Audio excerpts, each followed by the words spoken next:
This is Research Like a Pro, episode 231, Family History Road Trip. Welcome to Research Like a Pro, a genealogy podcast about taking your research to the next level, hosted by Nicole Dyer and Diana Elder, accredited genealogist professional. Diana and Nicole are the mother-daughter team at FamilyLocket.com and the authors of Research Like a Pro, a genealogist guide. With Robin Worthland, they also co-authored the companion volume, Research Like a Pro with DNA. Join Diana and Nicole as they discuss how to stay organized, make progress in their research, and solve difficult cases. Let's go! Hi everyone, and welcome to Research Like a Pro. Hi Nicole, how are you doing today? Really great. How about you? I'm doing well. We had snow last night, our first significant snowstorm, and so everything is very lovely. And I'm hoping the snow melts on the driveway so we don't have to do a lot of shoveling. Please. What have you been working on? I have been working on my report from the study group, and I have put in all the land plat drawings.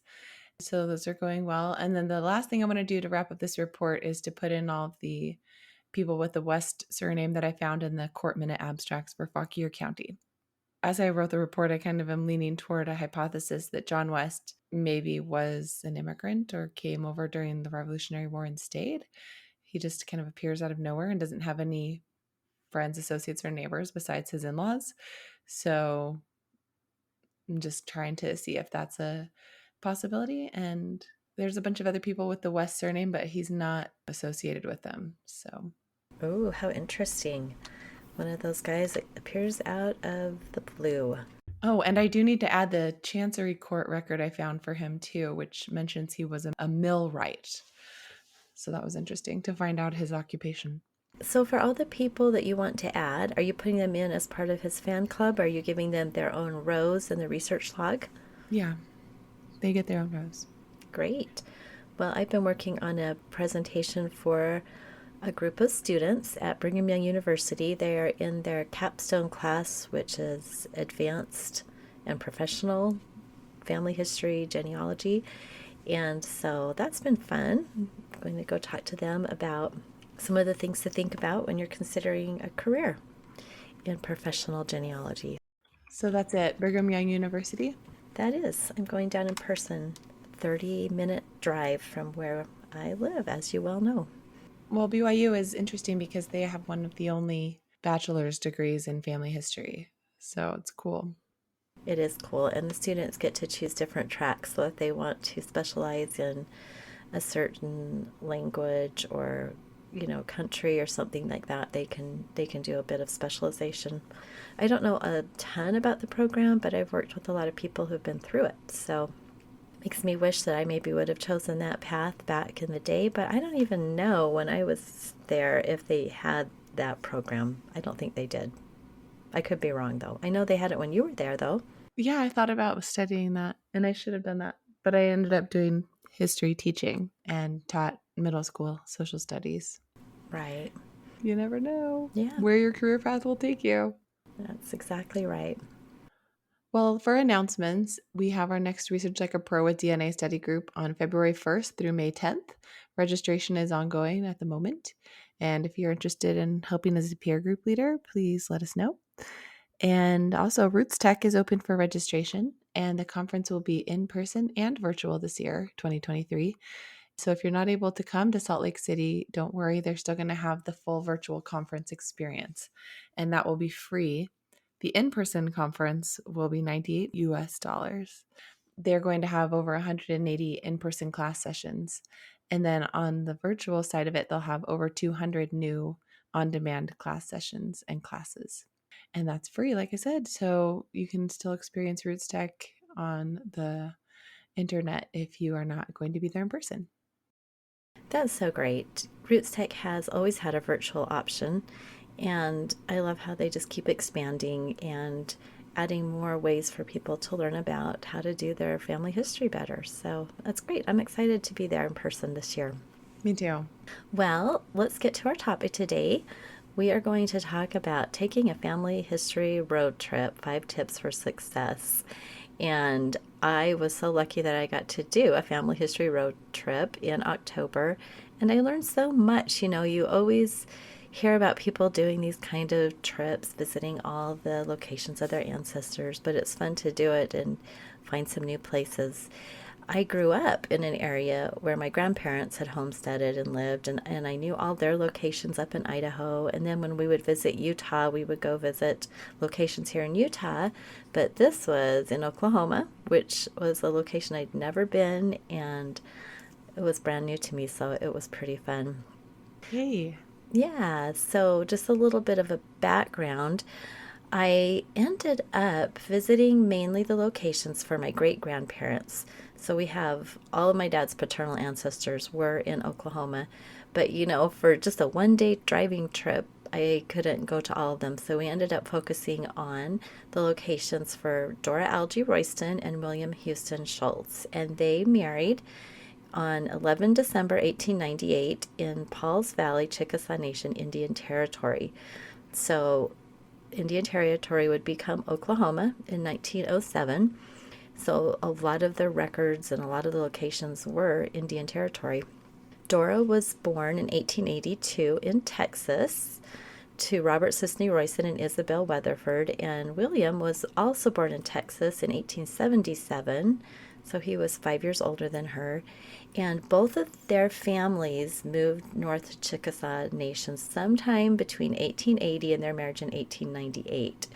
And it's really hard to pinpoint a specific time because of the loss of that 1890 census. So, I just know they moved up there sometime.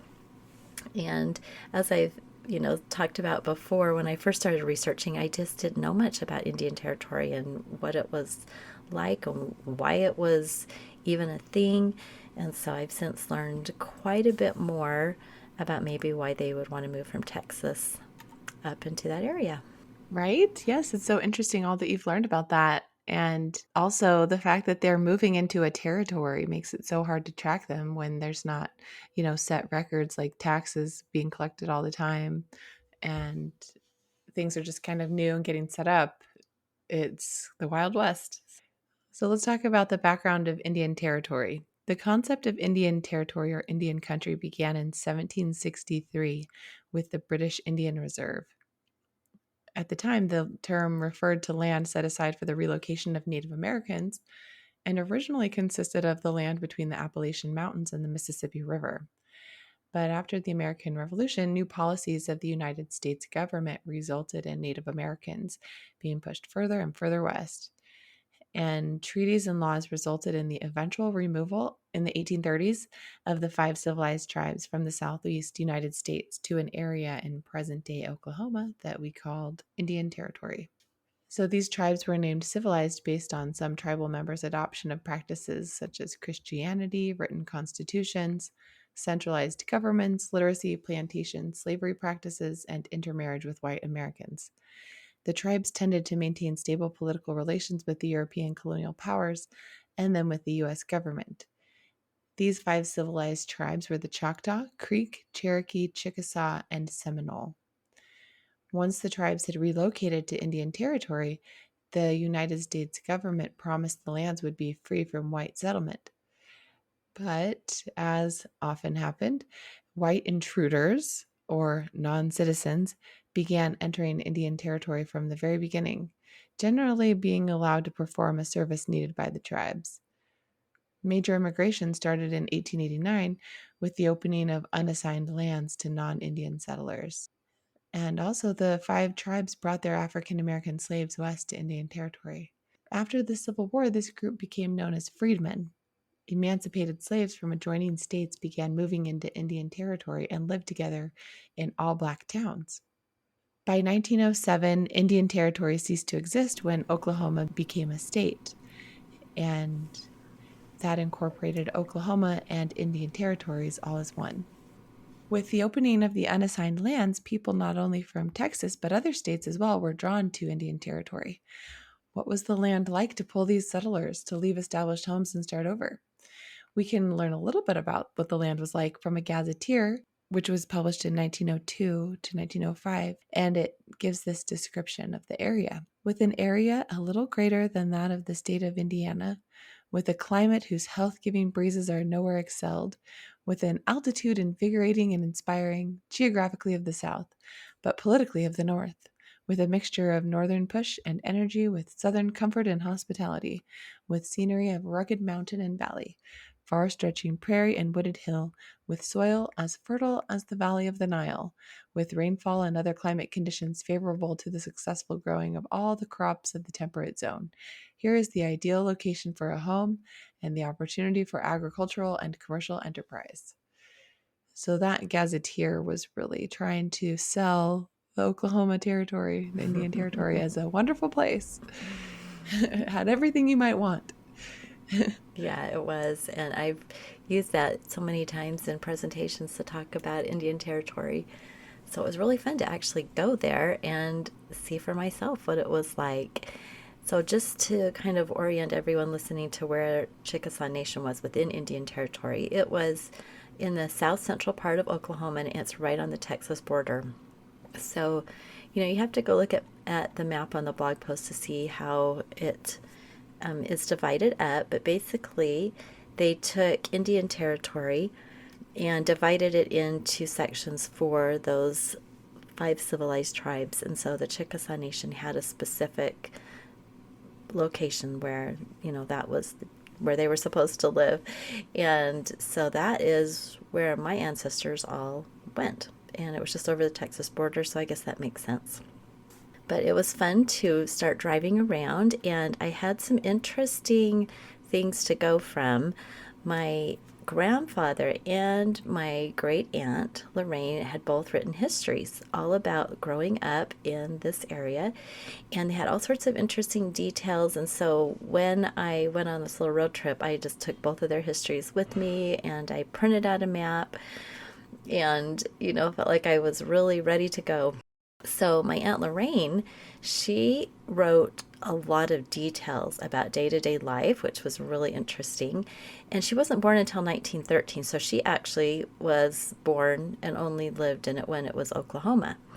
But I think she just was one of those people who remembered every little detail and every little story because she had really, really rich details and specific things about the family. She was the seventh of Dora's 10 children.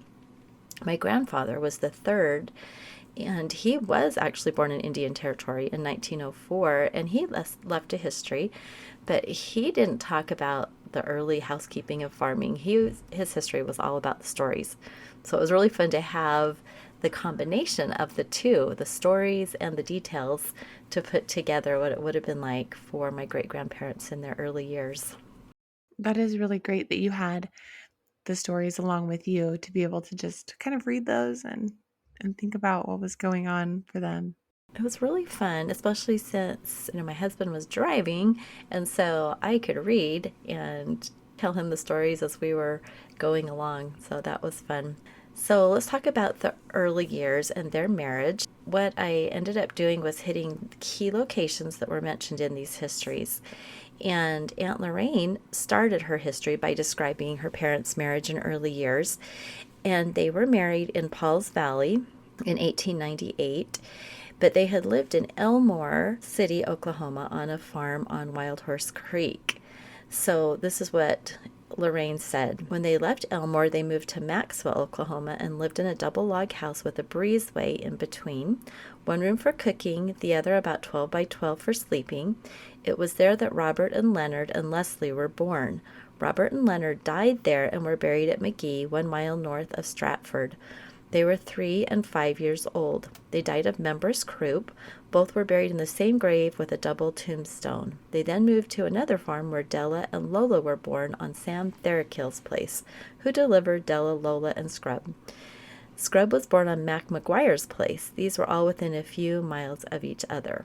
So that was a pretty fun little snippet of history, and I've often wondered about that double log house with a breezeway in between and 2 Yeah. rooms only. So interesting. Well, I wanted to correlate Elmore with Pauls Valley because the marriage record does state that Dora and William were of Elmore and that they were married in Pauls Valley. So I had looked at this so many times on Google Maps. and I saw that they were about 20 miles apart. And on Google Maps where you can see how long it would take you to walk, to go by bicycle, to go by car, all the different forms of transportation. Well, I saw that the drive would be, only about 30 minutes or under, and they didn't have one for a horse and wagon. Can you imagine that on Google? So, but when I did some other research, I found that a horse and a wagon trip for 20 miles could take up to 5 hours. That's a long time. It's a long time. So when we arrived in Elmore City, we found it to be pretty small. Just had a few businesses, and they had a little main street that had a small museum that was closed on the day we visited, which was Saturday afternoon. We had found Wild Horse Creek on the map, but it was just impossible to tell where they would have lived on that area, and I couldn't even really find it driving around. It was there, but it was difficult to find. So, I couldn't ever find the specific place where they would have lived, but I'm sure they were on that main street in Elmore City many, many times. And I imagine that the rolling hills and the trees hadn't changed much in 120 plus years. It was really beautiful. That's interesting. Was it kind of more green or more brown? Well, it was October, and so the trees were turning colors. So, it was the beautiful autumn colors, but lots of trees. It was quite lovely. Nice. I like your pictures on the blog of Elmore City, you and Dad next to the Elmore City sign with just a field in the background and then some trees. So it's pretty rural. Oh, yeah. Very rural. It was really peaceful. It was super pretty. I liked it. It was really fun to visit and imagine them driving the horse and wagon. Yeah, so Dora and William went to Paul's Valley for their marriage because it was a federally appointed court seat in the Southern District of Indian Territory. So before it was Oklahoma, the federal government was overseeing these marriages and things. So before 1907, when Oklahoma became a state, the white citizens would go to recording districts of the United States federal court for their marriages. And the Southern District included the following Chickasaw Nation court seats: Ardmore, Purcell, Pauls Valley, Ryan, and Chickasha. So then, when Oklahoma became a state in 1907, Indian Territory was divided into counties, and Pauls Valley became the county seat of Garvin County. The current courthouse was built in 1918, but Dora and William had moved northeast to Okemah by then and likely didn't transact any business there in Garvin County. Right. So we went to Pauls Valley, and I didn't know if there would be anything from the time when they got married in 1898, and really there wasn't. The county courthouse was built long after. And so, we walked around the courthouse and took pictures, and that was really fun. But I was puzzled for so long with that whole thing about the Southern District as the jurisdiction on their marriage record. And so it took some learning about the locality and the jurisdiction to figure that out, which I did a few years ago. Finally got that Southern District figured out. But it was fun to go to Pauls Valley and imagine Dora and William arriving there after their long wagon trip. And unfortunately, the marriage record doesn't give any witnesses, and it doesn't really add to the story. But in thinking about it, which is funny that I'd never done that until I was actually standing there, I was thinking, well, Dora probably came with her parents, Robert and Isabel Royston. They had been there in Indian Territory, according to Isabel's pension application, since the early 1880s, which I only have her word for that. But they'd been there for a while, and Dora had pretty much grown up there, and she was only 16 when she got married. So young. Yeah, so I'm sure they would have all come as a group. And I'm even imagining in the day that it was probably a pretty big deal. And maybe there were several family members, several wagon teams that came. I'd love to know. But William's father had died in 1884, and his mother had remarried, but she had died earlier in 1898. So he was pretty much, an orphan. He was age 20. So I don't know if he just went by himself or if he traveled with the Royston family. He did have some siblings that were there in the area, and half siblings from his mother's second marriage. It was just interesting to think about how They eventually got themselves to Pauls Valley, and they got their marriage license on December 7th, and then they got married on December 11th. So it sounds like they arrived there, received the marriage license, and then didn't marry for 4 days. So perhaps they were using that time to stock up on supplies or have celebrations. I don't know. Hmm. But they did go back to Elmore City, took that drive back as a married couple, and in 1900 they were living right next door to Dora's parents, Robert and Isabella Royston. And that census reported that they'd been married 1 year and that Dora had no children. But this is one of those situations where their oldest child had been born, but it was after the census date of June 1st, 1900. And so, Mm. when the enumerator visited their home in July, the baby would have been a few weeks old, but they weren't to report him. So, it's always interesting when you see those little differences just because of that specific census date. Right. They only wanted to know what the household was like as of June 1st. Yeah. It's always interesting. So, Aunt Lorraine's history mentioned the two little boys who died of members croup and were buried in the same grave with a double headstone. So, were you able to find their graves? Oh, I was so hoping to find those graves. And I found the McGee Cemetery near Stratford, and the cemetery was pretty large, but it didn't have a plat map.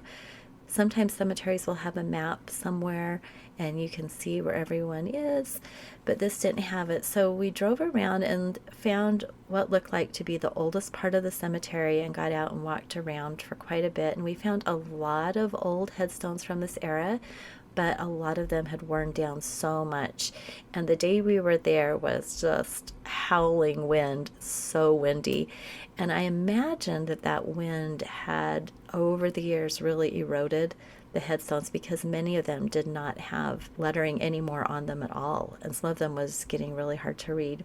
And I had a feeling that this could have happened because my dad had hired a researcher in 1966, so long ago, to find the headstone. And I have the letter where the researcher reported that the lettering on it is getting just a little dim. It was a double marker, and this is the information I wrote down from it.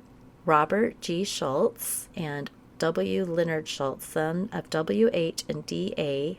And the boys, she wrote down the specific dates. Robert was born July 12th, 1900, died March 10th, 1905, and Leonard was born December 8th, 1901, and died March 10th, 1905. So sad that they both died on the same day, just like Aunt Lorraine noted in her history. So that's the best source we have, is that 1966 reading of that. No pictures, just the reading of it, just the letter. It's so lucky that Grandpa sent a researcher to go look at that. And it really shows that these headstones don't always last. I know.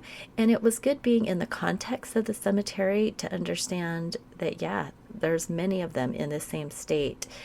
Now, if I'd had more time, maybe I could have found something that looked like theirs because a double headstone, I should be able to find the double marker, but we just had other places to visit. So I took some pictures of the cemetery and just stood there, I just thinking about Dora and William and how awful that would have been to have had both their little boys die on the same day.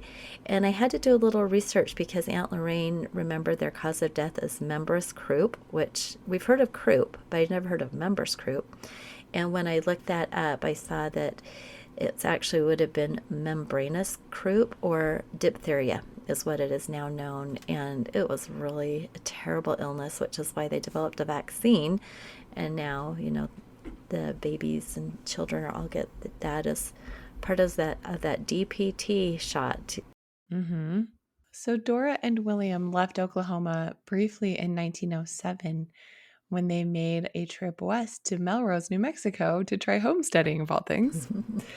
And their son, Charles Leslie, wrote about how the family lived with Dora's parents in town and proceeded to dig a dugout on the land they hoped to patent. We have several ancestors who lived in dugouts, and some of them were in dugouts in Utah when they first arrived as pioneers. I'm having a hard time imagining living in a dugout myself, but I'm imagining that it's kind of like a a cave in a hill that you would dig out. That's how I would imagine it. So that's quite pioneering of them. Dora had typhoid fever, though, and William decided to move his family back to Oklahoma. So he put Dora and her new baby Della on the train, which took them all the way to Ada, Oklahoma. And William and Charles Leslie drove the wagon and team back to Ada, where they lived for several more years. So I'm pretty sure the plains of New Mexico are pretty barren compared to the trees and the hills of Oklahoma. So I could just imagine how that just wasn't going to be what they wanted to do. But it does make me think that I have never really searched for a land patent application for William, but I'm guessing he probably never got anything. I don't know. I wonder if he'd be in the track books, though. If you go do the initial survey or what have you, say, I'm going to patent this land, I think you are entered in the tract books. So that would be a fun avenue of research to find that.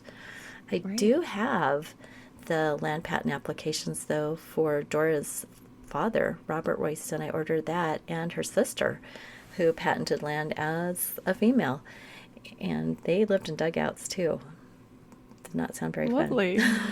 So if it was kind of more of a plains area, there must have still been some little hills to create your dugout in, or can you just dig? I mean, I don't know. I thought a dugout had to be in the side of a hill. Yeah, they must have had some kind of a hill. Yeah, that would be another fun place to go try to locate. And I know that Dora's parents had a hotel in town. And so I think that they lived in town and then, they were patenting this land and they had to go out there and live in the dugout for a period of time or had to show that they were living on the land or doing something with the land to patent it. But the mom probably spent more of the time in town in the hotel, which is what I would do if I had a dugout as a second home. I thought it was really neat, though, that Dora and the baby got to ride on the train because that would be a much more comfortable trip back to Oklahoma than the wagon team. And especially if she was ill with typhoid fever, that sounds scary. So our next stop was to go to Ada, Oklahoma. And this is where my grandpa talked a lot. In fact, he always talked about being born in Ada, even though he really wasn't. But I think it's what he remembered as a child. That's where he lived for several years. So it's kind of funny how when you move around a lot, how sometimes you'll just settle on one place as being where you were born, even though when we actually figured it out, he wasn't really born there. But in Ada, we found the railroad that runs straight through Ada, and I could really imagine Dora being so happy that she could take the train. And after they moved back to Oklahoma, they continued to move throughout Oklahoma. And finally, they moved back to Texas, where sadly Dora died in 1925, giving birth to her 10th child. And so we couldn't make our way down to Texas to visit her grave, but we were in the area where her father was buried, Robert Sisney Royston. And I wanted to have one successful cemetery visit where we actually found the headstone. And it turned out that this last stop was an adventure. We had used our GPS the entire time to guide us to these small towns and the McGee Cemetery without any problem. Just got there just fine. And we knew that Robert was buried in the Park Cemetery in Stevens County. And I had seen pictures of his grave next to that of his son and grandson. But the GPS seemed to lead us to the middle of nowhere. And we went up and down the road several times and it kept saying, "You've arrived at your destination." And finally I noticed this gravel road that was very overgrown with grass. So we off-roaded, went up this gravel road, and there it was, the big sign that I'd seen in the pictures that it was Park Cemetery. And we saw a woman who was out in the cemetery, and the grass was about 2 feet tall. It was all dried up. It was October, end of the growing season, and she was using a weed eater to cut down the grass so the headstones would be visible. So, oh my word, it was such an adventure. And we went over and talked to her, and we discovered that her family had been taking care of this cemetery for many years. She'd had a couple other family members there earlier in the day doing the trimming back of the grass. And so there was about half of the cemetery cleared, and then she was working on the other half. And I just really hoped that the headstones for Robert Royston and his sons would be cleared. And so, without any idea, we just started walking around, and I found them. They had been cleared, and it was so neat to see the actual headstones. I was pretty sure Robert's had been erected many years after his death in 1915 because it was very nice and it actually looked newer than that of his Mm-hmm. son. And so, I'm pretty sure they just did it years later. But it has the Mason symbol at the top. And I thought that was neat because when Isabel applied for her widow's pension, she talked about how he had been a member of the Masons there in the area. So that's another avenue for research. I'd love to see if I could find some Mason records or learn more about that at the time. Yeah. So I just imagined that Dora and William would have been present at the burial of her father, and maybe the cemetery was a place where many family members gathered to pay their last respects to their father and grandfather. So it was neat to be able to stand there and imagine the family there. And over 100 years later, I was able to visit and think about the life of this great great grandfather. He is one I had researched so much, yet I still feel like there's so much more to learn about him. So it was really neat to spend that whole day, several hours on the road, several miles, visiting the important locations in Dora and William's lives. We found the location of their marriage, their first home, the cemetery where their oldest boys were buried, and the cemetery where Dora's father was buried, and the railroad. They did take the railroad a few more times to new locations, while William and my grandfather would follow with the horses and wagons. So that was kind of fun too. I always just imagined the whole family going in the wagon, but man, it would be so much nicer if you could just, part of you, take the train. That was fun Right. to learn about. Absolutely. I was thinking about dugouts, and so I had to look that up. And I did find a picture. There's a photographer who did some photographs of a homesteader in New Mexico who was homesteading in a dugout in about 1940, so a little bit later. It's kind of hard to tell, but it looks like he just dug a hole in the ground and has like 3 logs and a roof above it. So Oh, really? it's kind of like a cabin that's in the ground. Wow, that's super interesting. I'm gonna put the picture and the link to the show notes, but it's a Library of Congress photo now. Nice.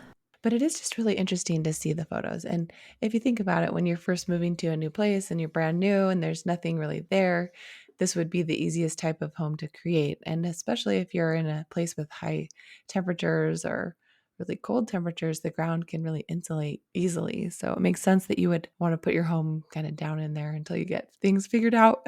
Especially if there are not a lot of trees. Exactly. Not a lot of shade or anything. Well, so what are some of the tips that you would give somebody else who wants to do a family history road trip? Well, I wanted to prepare ahead of time, so I made a simple timeline of the ancestors' lives with the year and event locality. And I had several Oklahoma ancestors, so I wasn't sure how much we'd be able to see. And so I made a table for each couple and then used that to guide our path.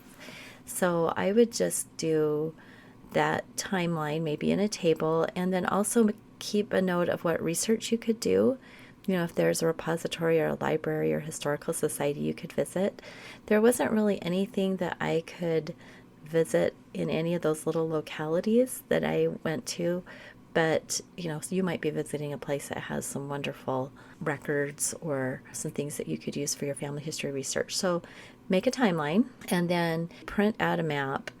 I love GPS, but as we were driving, it was really nice to have a printed map throughout the day so I could kind of get my bearings about where we were and discover the best routes on the back roads. Sometimes GPS wants to take you always on the freeways, and I wanted to go more on the back roads. So it was really nice to have a printed map. And then third, this is one I'm sure everybody would do, take a lot of photos, but also keep a record of each photo in a notebook. If you're like me, you sometimes get home and you can't quite remember all the things that you thought about when you were in that location. And so at the end of the day or as you're driving, record some notes. And then number 4, find histories, print them out, and read them as you travel. So if you're lucky, like me, to have some histories, you could read those stories as you visit the locations. And if you don't have histories of your own ancestors, perhaps you could find some histories of others who lived in the same area and were there at the same time, and just to get an idea of what it was like back when your ancestors lived there. And then finally, write about the trip. You want to be able to share your experiences with other family members. So not everyone can travel, but if you write the story and share the pictures and your discoveries, then it might be a fun way to interest others in your family's history.